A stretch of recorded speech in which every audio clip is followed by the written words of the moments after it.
Hey guys, welcome back to Shadowwood. It's Monday evening, and I'm going to try to get the tower interaction done tonight. I've got the game spawning in crates, and now when you open up a crate, it'll spawn an item inside. Or at least it can. So I've got the ruby that spawns in one of the crates, and now I just need to make it so that you can place the ruby on the tower.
One of the more annoying issues at this point is that if the camera goes inside of an object, the world actually gets blocked out.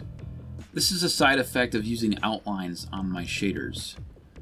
I'm going to try a possible solution by adding a collision trigger to the cameras, and then disabling the renderer of objects that the camera collides with.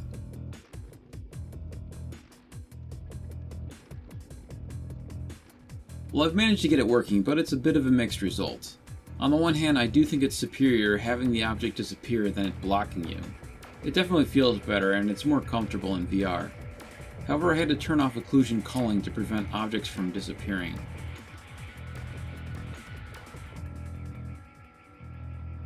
Additionally, while the object renderer is turned off, you can't see where the borders of the object are, creating invisible walls. Also, light is no longer being blocked by the object, so it gets to places it theoretically shouldn't. This will do for a temporary fix, but I'd definitely like to find a better solution down the road.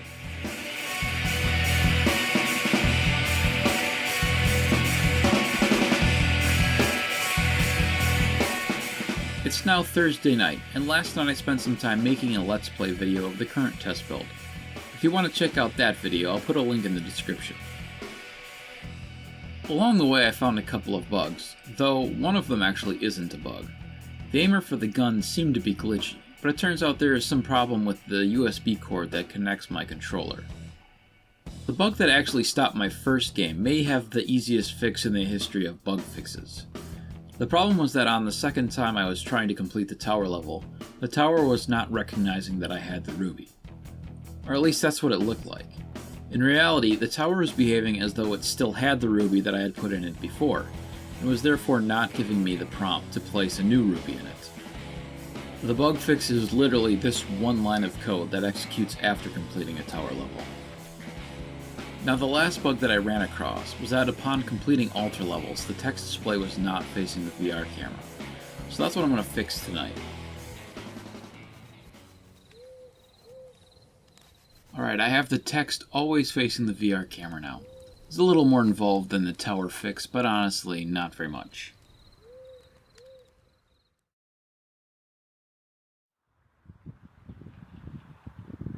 It's Saturday afternoon now.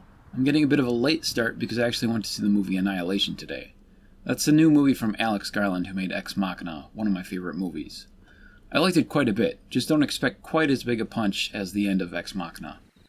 Yesterday I didn't end up on my computer very much, so there wasn't any physical work done on the game. However, sort of against my will, as I was trying to fall asleep, I ended up having a bunch of ideas for the game. Not sure all of them will make it into the game, but it will be fun to explore some of these possibilities.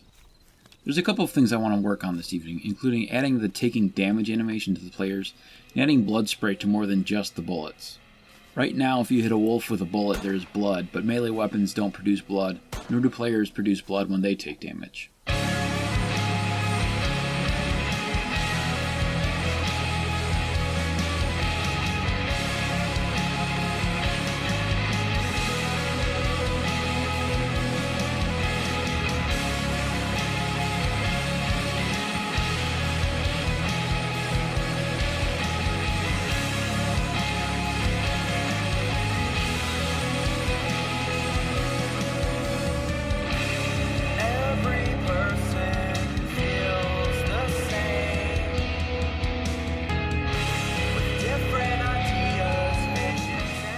Okay, the characters all have their damage animations in there now, and there's blood everywhere. I also dealt with a couple of bugs. One was that the wolves were double attacking each time, and that wasn't on purpose. Secondly, I made it so the wolves' attacks could be interrupted. They were taking incoming damage after completing their own attack, which was just really awkward. Now if you hit them mid-attack, they break out of their attack animation. And the last thing I've done is made it so that either dying or choosing to leave the game takes you back to the main menu. Returning to the main menu from death is a tad abrupt, but it's kind of irrelevant. It's just a temporary way to be able to get from one scene to another. And with that, I'm going to wrap up this week's devlog. I'm going to be posting a link to the test build onto the Danger Quest Studios Twitter account on Wednesday, so make sure to click on the Twitter link in the description below, and please do like and subscribe. Thanks everyone, we'll see you next week.